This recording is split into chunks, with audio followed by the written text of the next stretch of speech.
तो चलिए स्टार्ट करते हैं। हमारा पहला question, world in 2030 public survey report ये किसने जारी की है? तो ये भी हाल ही में यूनेस्को के द्वारा जारी की गई है। वर्ल्ड इन 2030 मतलब कि 2030 में दुनिया कैसी होगी। 2030 में मतलब कि ये साल आते आते दुनिया के सामने कौन कौन सी महत्वपूर्ण चुनौतियां होंगी। तो इसने ये जो रिपोर्ट रिलीज की है इसमें चार प्रमुख चुनौतियां बताई गई हैं जो कि 2030 में इंसानों के सामने आने वाली है। पहली तो है क्लाइमेट चेंजेस की समस्या, दूसरी है हिंसा यानी कि वायलेंस, तीसरा है कि जैव विविधता की हानि होगी आने वाले सालों में, और चौथी है कि पानी, आवास और भोजन की कमी। तो आप लोगों ने पढ़ा भी होगा कि इंसान की तीन बेसिक नीड होती है, कौन कौन सी? रोटी, कपड़ा, मकान। तो इसने ये जो रिपोर्ट रिलीज की है इसमें ये बताया गया है कि आने वाले सालों में मतलब कि 2030 तक ये सभी चीजें खतरे में पड़ सकती हैं। और बीते एक साल में आप लोगों ने ये बात कहीं ना कहीं या तो अपने परिवार में सुनी होगी या आप लोगों ने ये खुद भी कहा होगा कि कैसा समय आ गया है कि अचानक से पूरी दुनिया घर में कैद हो गई है। मतलब कि सडनली एक साल में जो परिस्थिति रही ये कभी लोगों ने सपने में भी एक्सपेक्ट नहीं किया होगा। मतलब कि ट्रेन का बंद होना और इंसानों का घर में कैद हो जाना, स्कूलों का बंद होना, कॉलेजेस का बंद होना, ये सारी चीज़ें मतलब कि इंसानों को एक तरह से घर में कैद होना पड़ा कोरोना की स्थिति में। और आने वाली जनरेशन को जब हम ये सारी चीज़ें बताएंगे कि हमारे समय में ऐसा कुछ हुआ था तो वो शायद ही बिलीव करें कि ऐसी भी कोई चीज़ हो सकती है। तो इन सभी परिस्थितियों को देख करके इसने चार महत्वपूर्ण चुनौतियां ये दुनिया के सामने बताई है कि जो जो 2030 तक लोगों के सामने आनी है। और इसका एक ही सोल्यूशन बताया गया है कि जो एजुकेशन है मतलब कि शिक्षा ही एकमात्र इसका समाधान हो सकता है, जो कि रिपोर्ट रिलीज की गई है यूनेस्को के द्वारा। यूनेस्को की फुल फॉर्म बनती है united nation education, scientific and cultural organisation.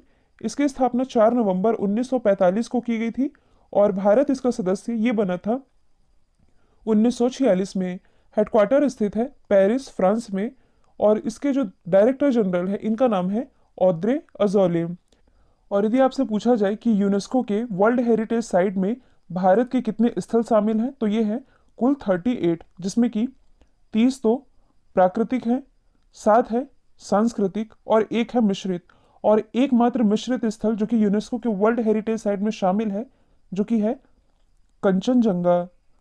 Kanchenjunga जो कि सिक्किम में स्थित है, इसे 2016 में इसमें शामिल किया गया था। अब यदि हम अदर ऑप्शन को डिस्कस करें तो हाल ही में यूनाइटेड नेशन के द्वारा एक रिपोर्ट रिलीज की गई थी जिसका नाम है ग्लोबल माइग्रेशन रिपोर्ट, जिसमें यह बताया गया था कि पूरी दुनिया में सबसे ज़्यादा प्रवासी ये भारतीय ही हैं। मतलब कि ये भारतीय ही हैं जो कि बतौर प्रवासी अन्य देशों में रह रहे हैं। यूनाइटेड नेशन एनवायरनमेंट प्रोग्राम जो कि यूएन की ही एक संस्था है, इसके द्वारा कौन सी रिपोर्ट रिलीज की जाती है? Global environment outlook report.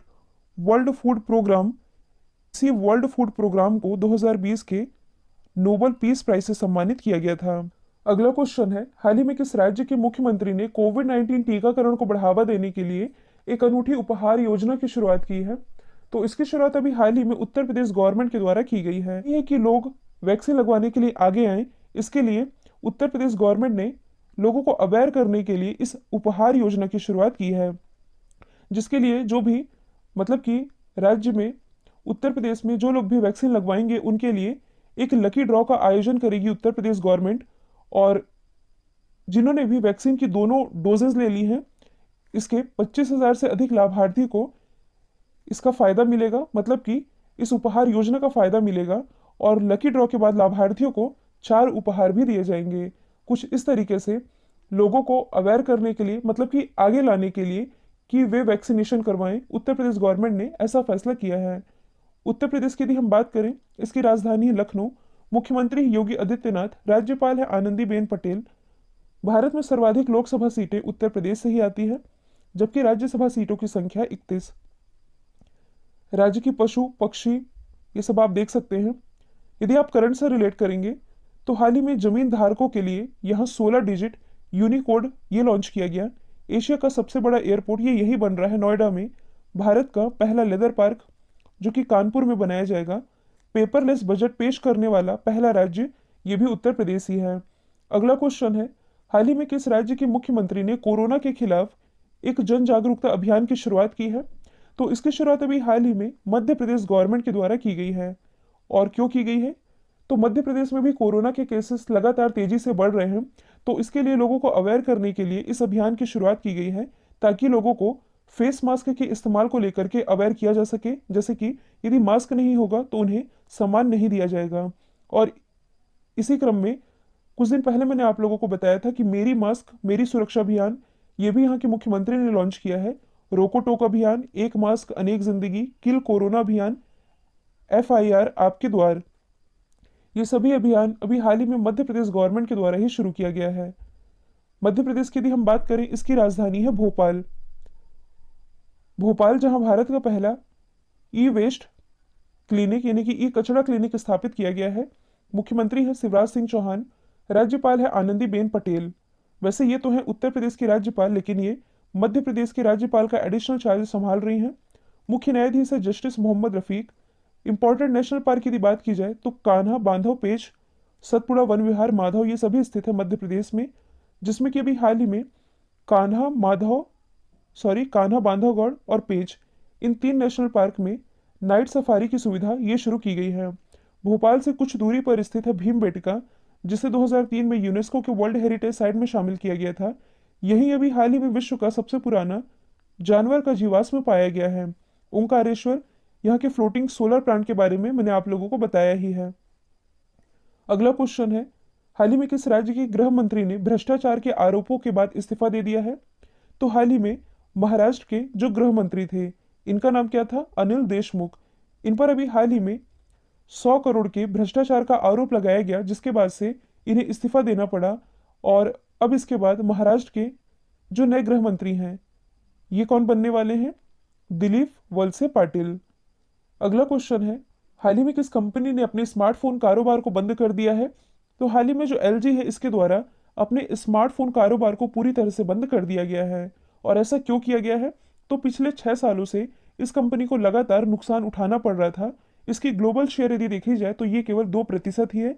एक रिसर्च के अनुसार पिछले साल LG के 23 मिलियन फोन शिप किए गए, और इसकी तुलना में यदि सैमसंग को देखा जाए तो इसने 256 मिलियन फोन शिप किए थे। मतलब कि स्मार्टफोन कारोबार LG का अच्छा नहीं चल रहा है, और लगातार होते घाटे को देखते हुए इसने इस कंपनी को शट डाउन करने का फैसला किया है।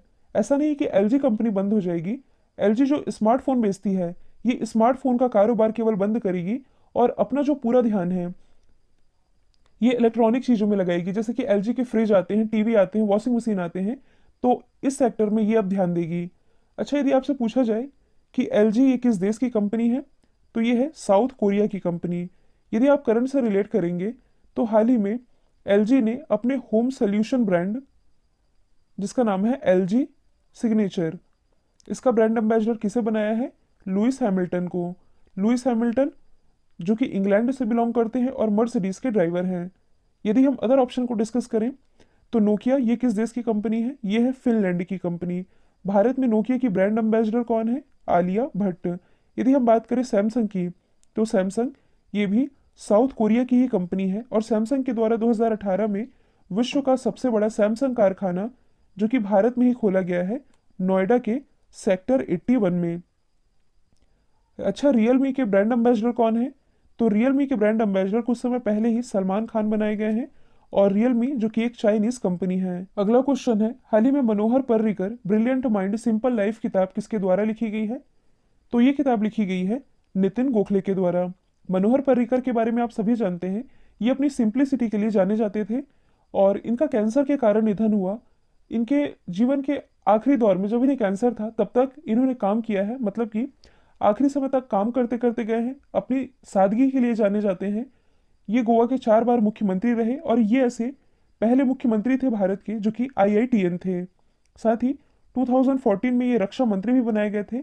लास्ट ईयर ही इन्हीं पर बेस्ड, मतलब कि इनके जीवन पर बेस्ड एक और किताब लॉन्च की गई, जिसका नाम है an extraordinary life, a biography of Manohar Parrikar, जो कि लिखी गई है सदगुरु पाटिल और माया भूषण नागवेकर के द्वारा। यदि हम अदर ऑप्शन को डिस्कस करें तो M वेंकैया नायडू जी ने हाल ही में अपने कार्यकाल के 3 साल पूरे होने पर कनेक्टिंग, कम्युनिकेटिंग और चेंजिंग ये किताब लॉन्च की है, मतलब कि इन्हीं के द्वारा लिखी गई है। लॉन्च किया है प्रकाश जावड़ेकर जी ने। और यदि हम बात करें नरेंद्र मोदी जी की, तो हाल ही में इन्होंने इनकी जो किताब है जिसका नाम है एग्जाम वॉरियर, इसका नया एडिशन जारी किया है। अगला क्वेश्चन है, हाल ही में राष्ट्रीय समुद्री दिवस ये कब मनाया गया, यानी कि नेशनल मैरीटाइम डे। तो ये मनाया जाता है 5 अप्रैल को। और क्यों मनाया जाता है, तो समुद्री व्यापार और यातायात के प्रति लोगों में अवेयरनेस फैलाने के लिए, लोगों को अवेयर करने के लिए 5 अप्रैल को ये दिवस मनाया जाता है। 1964 से ये दिवस प्रतिवर्ष मनाया जा रहा है। जबकि 1 अप्रैल को क्या मनाया गया है, उत्कल दिवस या ओडिशा दिवस। अगला क्वेश्चन है, इंडियन अचीवर अवार्ड 2021 से किसे सम्मानित किया गया। तो ये सम्मानित किए गए हैं जसपाल सिंह। जसपाल सिंह ये हैं कौन, तो ये अन अकेडमी के एक टीचर हैं, मतलब कि ये एक एजुकेटर हैं, और शिक्षा के क्षेत्र में उत्कृष्टता के लिए इन्हें 2021 के इंडियन अचीवर अवार्ड से सम्मानित किया गया है।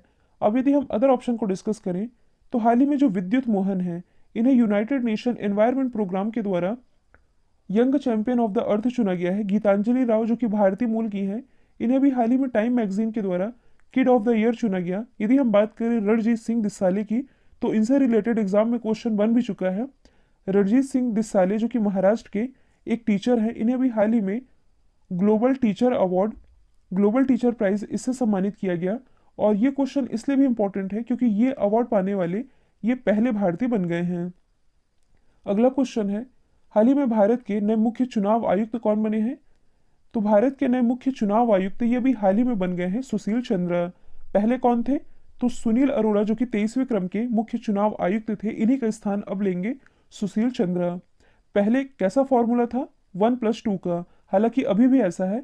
तो मुख्य चुनाव आयुक्त ये थे सुनील अरोड़ा, 23वें क्रम के थे, और दो अन्य थे। कौन कौन से थे, एक तो यही थे सुशील चंद्र, दूसरे पहले तो थे अशोक लवासा, लेकिन उनकी नियुक्ति एशियन डेवलपमेंट बैंक के उपाध्यक्ष के रूप में की गई, जिसके बाद से कौन बने थे, राजीव कुमार। तो ये 3 का फॉर्मूला चल रहा था। अच्छा, वाई के सिन्हा कौन है, तो ये कुछ समय पहले ही हमारे सूचना आयुक्त बनाए गए हैं। यहाँ हम बात कर रहे हैं मुख्य चुनाव आयुक्त की। तो सुनील अरोड़ा का ही स्थान लेने जा रहे हैं सुशील चंद्रा, और ये हमारे 24वें क्रम के मुख्य चुनाव आयुक्त होंगे। अब हम भारतीय निर्वाचन आयोग से रिलेटेड कुछ बेसिक फैक्ट डिस्कस कर लेते हैं, जिससे एग्जाम में क्वेश्चन पूछे जाते हैं। तो सबसे पहले तो आप ये याद रखेंगे कि जो चुनाव आयोग है ये एक सांविधिक आयोग है। इसका उल्लेख है ये आर्टिकल 324 से लेकर के 329 के बीच किया गया है। इसकी स्थापना 25 जनवरी 1950 में की गई थी, इसलिए 25 जनवरी को हम नेशनल वोटर्स डे के रूप में मनाते हैं। हेडक्वार्टर नई दिल्ली में स्थित है। और जो हमारे पहले निर्वाचन आयुक्त थे ये थे सुकुमार सेन, वर्तमान में अब हो गए हैं सुशील चंद्र। तो इसे आप मॉडिफाई कर लेंगे। यदि आपसे पूछा जाए कि पहली महिला निर्वाचन आयुक्त कौन थी, ये थी वीएस रमा देवी। और इसके प्रमुख कार्यों की यदि बात की जाए, तो ये संसद, राज्य विधानमंडल, राष्ट्रपति और उपराष्ट्रपति का चुनाव ये यही संपन्न करवाती है। जबकि पंचायत और नगर पालिका का जो चुनाव होता है ये राज्य सरकार के द्वारा संपन्न कराया जाता है। अभी मैंने बताया है कि 25 जनवरी को ही राष्ट्रीय मतदाता दिवस मनाया जाता है, और पहली बार ये 2011 में मनाया गया था। इस बार जो राष्ट्रीय मतदाता दिवस मनाया गया, इसकी थीम थी सभी मतदाता बने सशक्त और जागरूक। एक इंपॉर्टेंट क्वेश्चन है जो कि एग्जाम में पूछा जाता है, किस संविधान संशोधन के तहत मतदान की उम्र 21 वर्ष से घटाकर 18 की गई थी। तो ये था 61वां संविधान संशोधन 1988, जो कि 1989 में पारित हुआ था। अगला क्वेश्चन है, हाल ही में कौन सा राज्य कोरोना मरीजों का विश्व का सबसे बड़ा संक्रमण हॉटस्पॉट बन गया है। तो विश्व का ये जो सबसे बड़ा संक्रमण हॉटस्पॉट बना है, ये शॉकिंग है लेकिन ये सच है, जो कि बन गया है महाराष्ट्र। महाराष्ट्र में यदि देखा जाए तो प्रतिदिन यहाँ नए मरीजों के आने का जो एवरेज है ये 50,000 से ऊपर जा चुका है। तो इस तरह पूरी दुनिया में सबसे ज़्यादा संक्रमित ये महाराष्ट्र ही है। और यदि शहर की हम बात करें तो जो पुणे है ये देश का सबसे ज़्यादा संक्रमितों की संख्या वाला शहर बन चुका है। महाराष्ट्र पूरी दुनिया में टॉप पर है। महाराष्ट्र की यदि हम बात करें तो इसकी राजधानी है मुंबई। मुंबई जहां national stock exchange, Bombay stock exchange और security and exchange board of India इसका मुख्यालय स्थित है। मुख्यमंत्री है उद्धव ठाकरे। राज्यपाल है भगत सिंह कोश्यारी, जो कि गोवा के भी राज्यपाल का एडिशनल चार्जेस संभाल रहे हैं। और प्रमुख नृत्य की यदि बात की जाए तो तमाशा और लावनी। यदि आप करंट से रिलेट करेंगे तो एशिया की सबसे, मतलब कि एशिया की ये जो पहली सौर ऊर्जा से संचालित कपड़ा मिल है, जो कि महाराष्ट्र के परभणी जिले में शुरू की जानी है। हाल ही में महाराष्ट्र गवर्नमेंट के द्वारा गरीबों को भरपेट भोजन प्रोवाइड कराने के लिए कम दाम में शिव भोजन योजना की शुरुआत की गई थी। तो ये भी आप याद रखेंगे। कल जो मैंने आप लोगों से सवाल पूछा था, इसका राइट आंसर था न्यूजीलैंड। अब आप लोगों के लिए आज का सवाल है, भारत की सबसे बड़ी हीरे की खदान कहाँ मिली है? तो इसका जो भी आंसर है कमेंट बॉक्स में बताइएगा। वीडियो यदि पसंद आया है तो लाइक कीजिए, शेयर कीजिए और चैनल को सब्सक्राइब करना बिल्कुल मत भूलिएगा। तो आज के लिए इतना ही। Thank you so much.